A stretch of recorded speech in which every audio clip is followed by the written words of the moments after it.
দিয়া অকমান দিব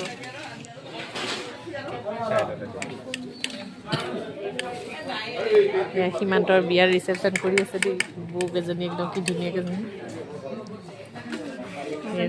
ভণ্টি দুজনী মানুহ আছে এইখিনিতে লগতে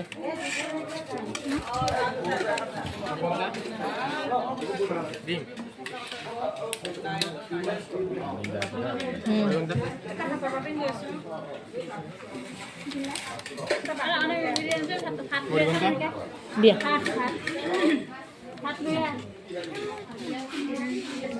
नहीं दीदी आंटी दीदी है आंटी दीदी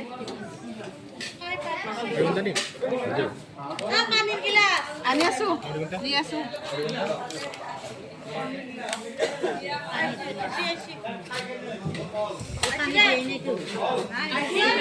फाइनली এতিয়া আমি খাবলৈ বুলি বহোঁ আপোনালোকে খালোঁ আপোনালোকৰ আবেলিটো শুভ হওক দেই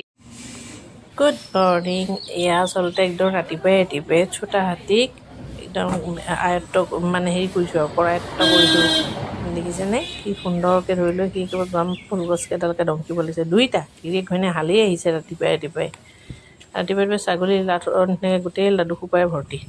এই এজনী দেখিছেনে সোমাই আছে গেৰেলি খাই বৈ লৈ তাৰ মাজতে এয়া সেইকাৰণে ছিঙি আনিলোঁ এতিয়া সেইকেইটা পেলাই দিব লাগিব কাৰণ নহ'লে আৰু আকৌ ফুলডাল শেষ কৰি দিব নহয়নে বাৰু যি নহওক দিনটো আপোনালোকৰ মংগল হওক আকৌ এইবাৰ আহিলোঁ আমি আন এটা আপোনালোকক ধুনীয়া মানে মনটো ভাল লগা এটা পৰিৱেশ দেখুৱাই দিওঁ যাতে এই পৰিৱেশৰ নহয় জানো গ'ল যে মানুহ কিছুমান মানুহ আছে মানুহবোৰে আচলতে নিজৰ কথাহে চিন্তা কৰে এনে কিছুমান মানুহ আছে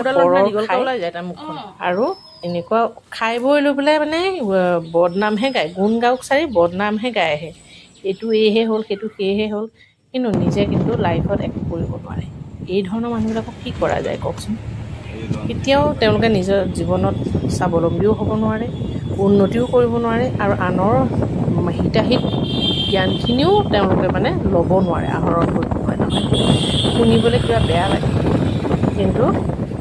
এই এটা সত্য কথা পৰিৱেশটো বহুত ভাল লাগিল নহয়নে মোৰ ভাল লাগিলে পাহাৰৰ কাষৰ হেৰি সেইকাৰণে ময়ো আপোনালোকক আচলতে অকণমান দেখুৱাই দিলোঁ মই আচলতে আজি এই পাহাৰৰ কাষেদিয়ে আহিলোঁ কাৰণে ৰাস্তাটো সেইকাৰণে অকণমান সদায় ভাবোঁ কৰিম দেই অকণমান ভিডিঅ' কৰিম দেই আজি মোৰ ভাল লাগিল ভাল লগাৰ কাৰণে আৰু আপোনালোকক এইবাৰ দেখুৱাব খুজিছোঁ আমাৰ মেকুৰীৰ গাৰ্লফ্ৰেণ্ড বয়ফ্ৰেণ্ড হালকে দেখিছেনে একদম ধুনীয়াকৈ এটাই চলাইছে এটাই পিছ চিটত বহাই লৈ গৈছে কি সুন্দৰভাৱে